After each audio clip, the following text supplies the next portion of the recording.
Hello, I'm Carl Euland Helverson, and you're watching Living Green on a Blue Planet. Last year in August of 2023, the Parliament of the World's Religions reconvened in Chicago, the birthplace of the Parliament, which is the premier interfaith organization on the planet. The Parliament addresses timely issues: violence, poverty, racism, intolerance, but also climate change, Indigenous people. And so today we're going to focus on a few of the interviews with organizations, religious organizations, that responded to natural disasters. It's clear that as climate change progresses, there's an increase in natural disasters, in their scope and their destructiveness, and so responses are important.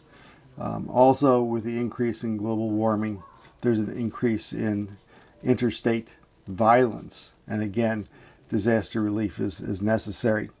The Parliament was greeted or welcomed by the Secretary General of the United Nations, Antonio Guterres, and that was important. It gives you an idea of the scope of the speakers that were present. These were world leaders, Nobel laureates, scientists, religious leaders. We were also greeted by Dr. Jane Goodall, and Dr. Goodall was also on stage in 2015 at the Salt Lake City Parliament, where with 10,000 people in the audience, she greeted us speaking initially chimpanzee. She dances this line between objective scientist and a person who is able to also trust her heart and her compassion. And so the animals that she interacted with, researched, had names and personalities. And she challenges us to use our science to care and heal the planet, but also use our heart to know why we need to do that, why we're connected to it. And her greeting was important because it was one of hope in the face of such a serious existential problem. The organizations that you're going to see today use their faith to guide them in their faith responses to disasters, but none of them are exclusive. They all have open arms to other faith. If you want to volunteer for any of these organizations, they will take you in open arms. If you need their services, they're not going to say, well, what's your faith? They're going to say, how can I help? And so we're going to look at just a few of those. You're also going to see a photograph of some faith representatives to the Convention of Parties, and this is the UN working task group that meets every year in a different city in the world and makes their goals for the next year and reviews their past accomplishments or failures. And so there's this green village, this area in the Parliament where people meet to discuss topics formally and informally, to network with other people who care about the environment. And so this focus will be on disaster response. Thank you.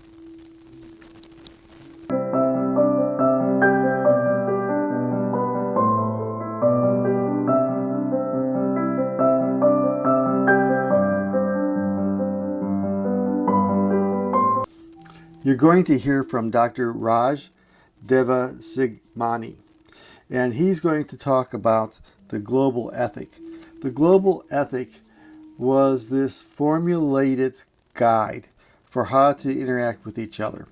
The thought was by theologian Hans Küng that if we were ever to have world peace, it's not enough just to have principles of human rights from the UN, but we have to have the religions respect and work with each other. And so this global ethic is, what is it that all the different faiths can agree upon as guiding? And initially there were 4 that he pointed out.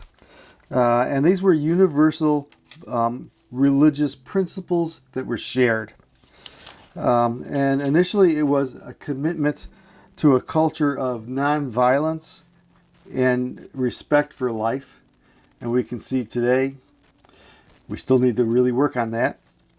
The second was a culture of solidarity and a just economic order.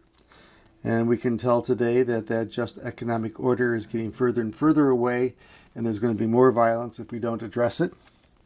The third was tolerance and a life of thoughtfulness. And so someone's not like us, how do we treat them anyway? Okay. And then 4, equal rights and partnership between men and women. Now, since then, there have been a number of points that have been added, but that is where it started.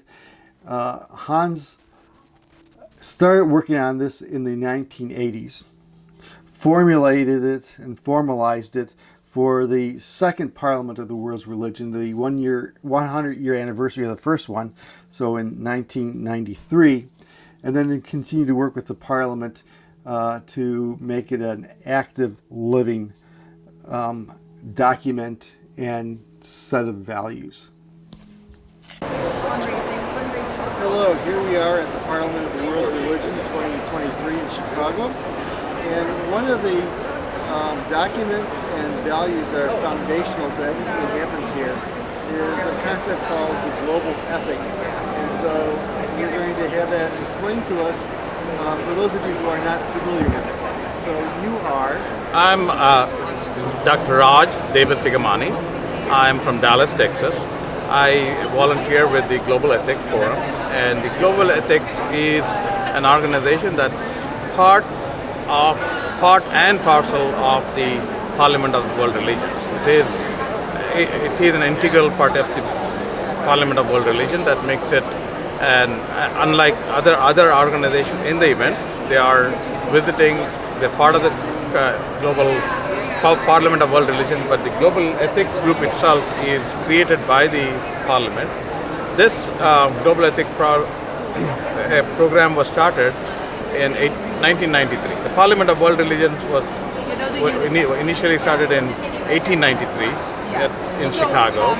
In 1993, for the 100-year anniversary, the Parliament of World Religions created the Global Ethics towards the World Ethic Global Ethic document, initial document. And there were just a handful of people who started this, about 10 to 15 people who had like-minded things, said that if we are working towards building this global Parliament of World Religions, and it is an inclusive of all interfaith program, which means that every faith has different goals, but the ultimate goal is about human ethics and human dignity and the well-being of people. And Parliament and the people who initiated the Global Ethics document decided to go through and create these specific items, because it is something that is very sensitive, because we are talking about the world's religions. Every religion in this world is part of this organization, and to be able to accommodate those religious beliefs and faith to be inclusive, the Global Ethics documentation has gone through this process of creating this document and having the pledge from each of the leaders from this different interfaith to come and pledge and endorse what the Global Ethics document is building. So we talk about respectful life. Anybody that's born, any sentient being, at the minimum needs to be respected. And so when you say sentient being, you're not limiting it to humans. Yes. So and when you have respectful life, that's why we have the Jainism, we have Sikhism. These are very strong focus on them, on respectful life. And then the economic justice, where we see where resources are not shared. When we have resources that we know our planet has limited resources, and that needs to be shared amongst all people, and all people belonging to all faith and non-faith as well. So the Parliament of World Religions also includes non-faith programs. Then we have the truth and compassion. Okay? Truth is, personally I feel, we said like not lies, but it's actually truth and the whole truth is what people need to share, and we need to have compassion. Every religion always shares the value of life and compassion for people, and that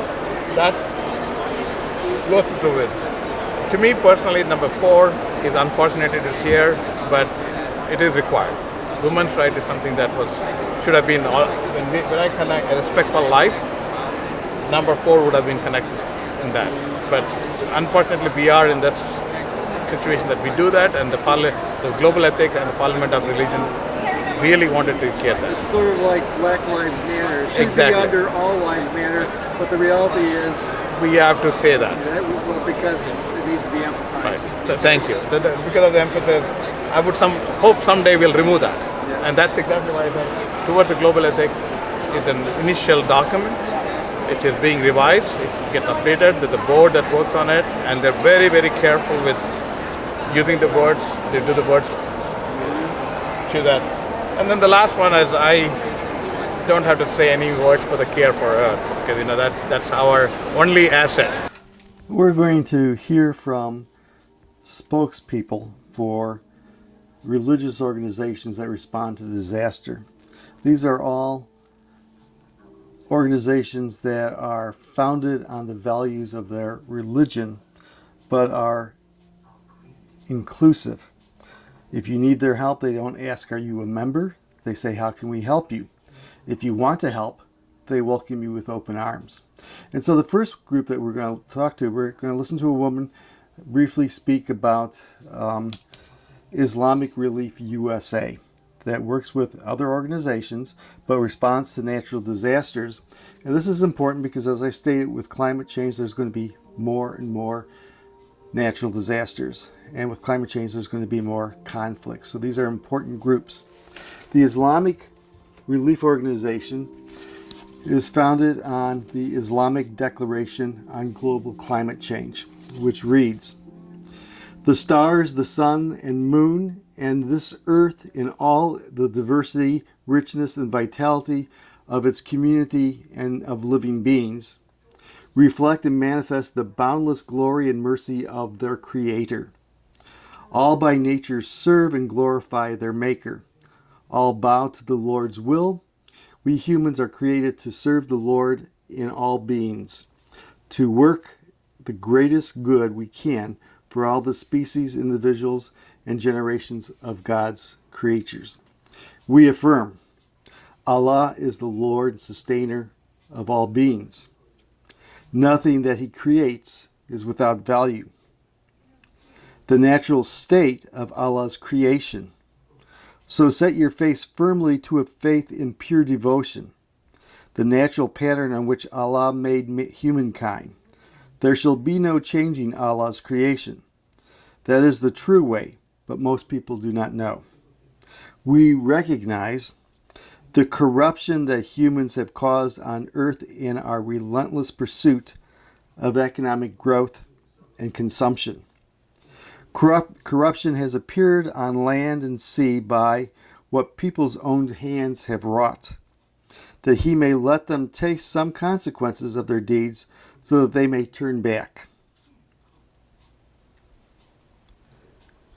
Disruption of the global climate is a consequence of corruption in the earth. We are but one of a multitude of living beings with whom we share the earth, and a minuscule part of the divine order. Yet we have exceptional power and bear the responsibility to establish good and avert evil in every way we can.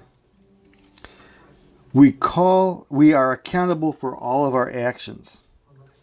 Our call: we call on all Muslims, wherever they may be, to tackle the root cause of climate change, environmental degradation, and the loss of biodiversity, following the example of the Prophet Muhammad, peace and blessings be upon him, who was, in the words of the Quran, a mercy to all beings. We bear in mind the words of our Prophet Muhammad, peace and blessings be upon him. The world is sweet and verdant, and verily Allah has made us stewards in it, and He sees how we acquit ourselves. to me, it just makes sense that the color that represents Islam is green. So some of the work we do as Islamic Relief USA is our disaster response work. Okay, so Islamic Relief works with New York Disaster Interfaith Services, which is NIDIS, in a few different points of collaboration. One is in preparedness. We collaborate in doing disaster chaplaincy trainings across the nation, which trains people how to serve as mental health chaplains on different disaster sites. Chaplains together across the nation so that they can respond in disasters with us to help people who are experiencing crisis on sites of disasters process their feelings they're going through. Along with that, we've done some work in recovery work where we respond to different hurricanes and storms, one of them being Hurricane Fiona, which impacted the people of Puerto Rico, where we were able to distribute appliances, mattresses, food, and other important resources in collaboration.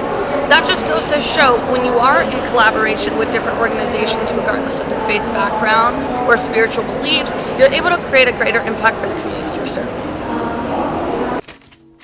The next spokesperson and really the partner of Islamic Relief is New York Interfaith Disaster Services, and they again work with all different faith disaster responses. And I'm actually very used to seeing this now. I've worked with Red Cross and I know of Red Crescent, but I also know that there are Hindu relief organizations in the United States, that there's Sikh or Sikh Aid and Khalsa Aid, which works with disaster in the United States and around the world. Mennonite Service and a number of Christian organizations are very, very active, and they cooperate with each other because a secondary disaster is when these organizations come together and they compete, and you end up replicating services instead of giving people what they need in times of need. There's the Jewish Response to Disaster. So there's so many organizations, and one of them is the New York Interfaith Disaster Service. When I worked with ADRA in Kurdistan, ADRA was a Seventh-day Adventist group, but they really typified cooperation, coordination instead of competition or exclusivity. And so our office manager was a Zoroastrian. Many of the volunteers were Christians of very different denominations, but we also had Jewish volunteers and Muslim clients and Muslim volunteers. And so this really, in my mind, typifies what the Parliament tries to achieve, which is bridge building whenever possible and a sense of brotherhood and sisterhood and service to others. So New York Disaster Interfaith Services, it works with different interfaith networks. For example, like the Muslim networks, the Sikh community, or the Christian community. Like, we do not make any difference. We work with all the networks that we can get. And also, like for the asylum seekers, we are working with all the interfaith organizations. Besides that, like, we have almost like 20 partners who work with us like all the time. And besides that, like, we partner up with our partners to go to different disaster management. Previously, we went to like Puerto Rico for their disaster recovery with Islamic Relief, and we helped over there to recover their housing and their like other needs.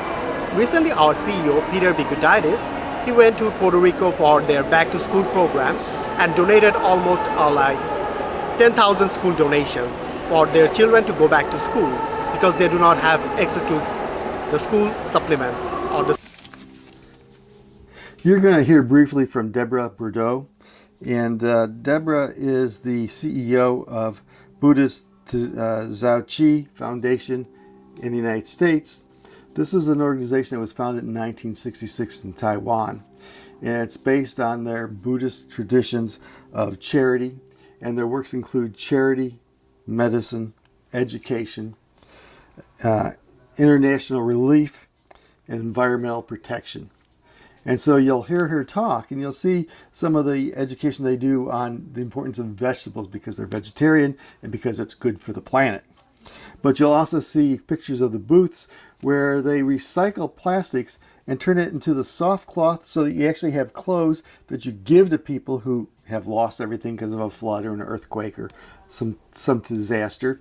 but they also turn it into hard plastic so that you can make frames for furniture that can go into tents that were made from recycled plastics as well. So it's a win-win situation. And those pictures are taken again in the Green Village, which is this section of the Parliament where people can gather formally or informally to talk about the environment. So it's the place that you saw some of the people from the Amazon Summit working casually with other people.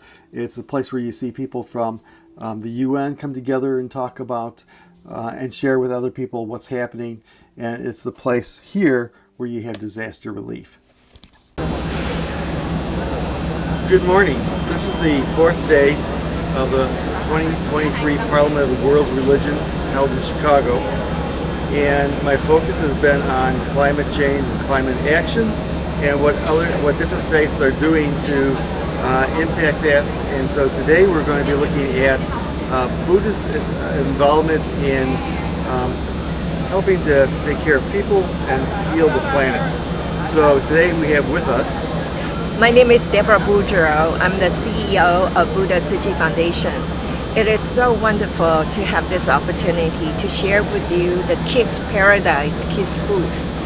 This year for Parliament has a very unique position to do leadership training, to do DIY with our young generation and sometimes even old generations, to talk about food security, to talk about water, to talk about wash. And right here you can see the background I have. We have two major subjects. Water is life and the vegetable is so critical. So when we talk about climate change right now, especially the fire in Mali, everything total destroyed. All the infrastructure need to be restarted. And when we do the SOP planning, let's think about how to bring the young generation, Generation Z, into this discussion and into this planning. This booth is invited every young generation to think about from your food, from your clothing, from your housing, from your transportation. How can you use your creativity?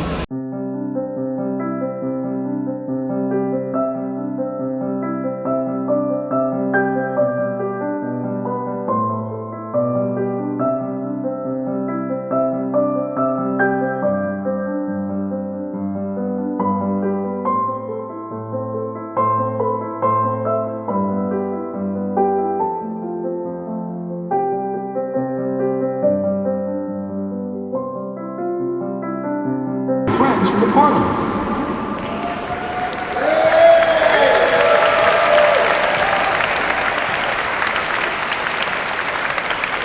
Welcome to Sacred Music Night at the Parliament of the World's Religions. We are so happy to be here tonight. We're going to do a song that I wrote called Beads on One String. I wrote it actually driving out of Illinois back heading home to Minnesota, where I pictured a beaded necklace, where every bead is a different size, a different shape, and a different color, but all held together by one string, which is how I see us all around the world.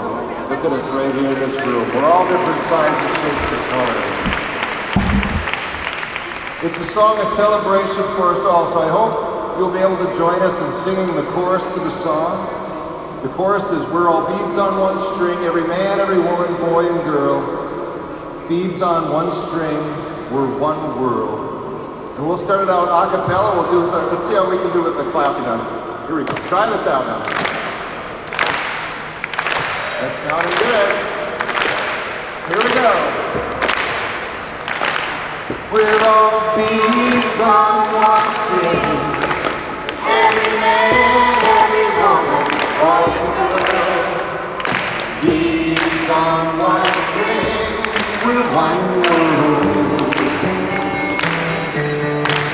We'll all touch, we touch, and we feel so much. We hurt, and we feel, we know love is real.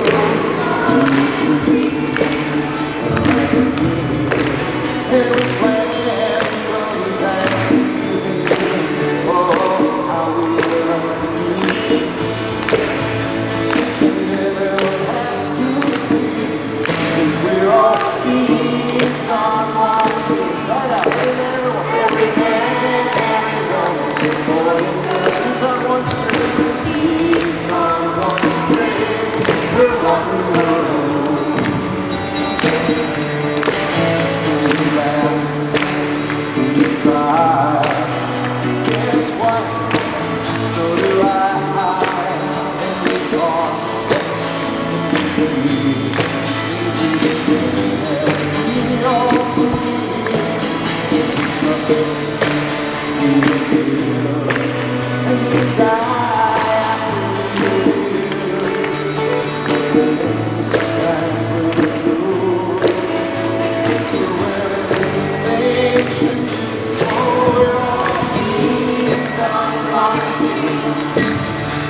Every